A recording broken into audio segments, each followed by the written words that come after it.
اور میرا اس طرح امتحان نہ کرنا کہ تیرے عدل و انصاف سے مایوس ہو جاؤں، اور میرے دشمن کو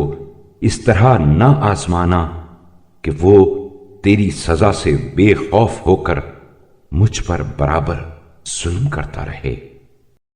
اور میرے حق پر چھایا رہے، اور اسے جلد از جلد اس عذاب سے روشناس کر جس سے تو نے ستمگروں کو ڈرایا دھمکایا ہے، اور مجھے قبولیت دعا کا وہ اثر دکھا جس کا تو نے بے بسوں سے وعدہ کیا ہے۔ اے اللہ،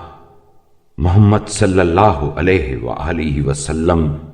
اور ان کی آل پر رحمت نازل فرما، اور مجھے توفیق دے کہ جو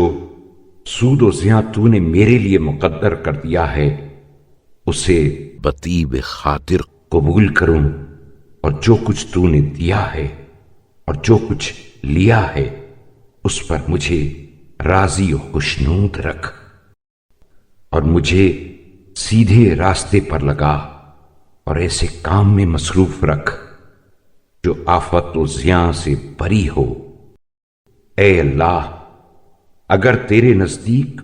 میرے لیے یہی بہتر ہو کہ میری داد رسی کو تاخیر میں ڈال دے اور مجھ پر ظلم ڈھانے والے سے انتقام لینے کو فیصلے کے دن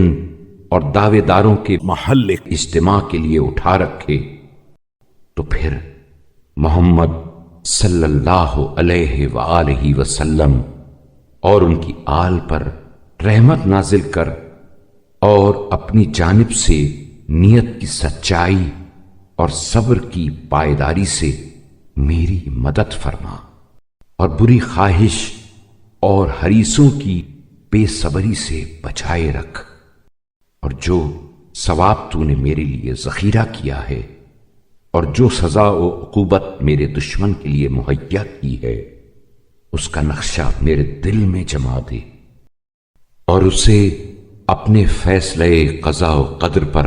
راضی رہنے کا ذریعہ اور اپنی پسندیدہ چیزوں پر اطمینان و وثوق کا سبب قرار دے۔ میری دعا کو قبول فرما۔ اے تمام جہان کے پالنے والے، بے شک تو فضل عظیم کا مالک ہے، اور تیری قدرت سے کوئی چیز باہر نہیں ہے۔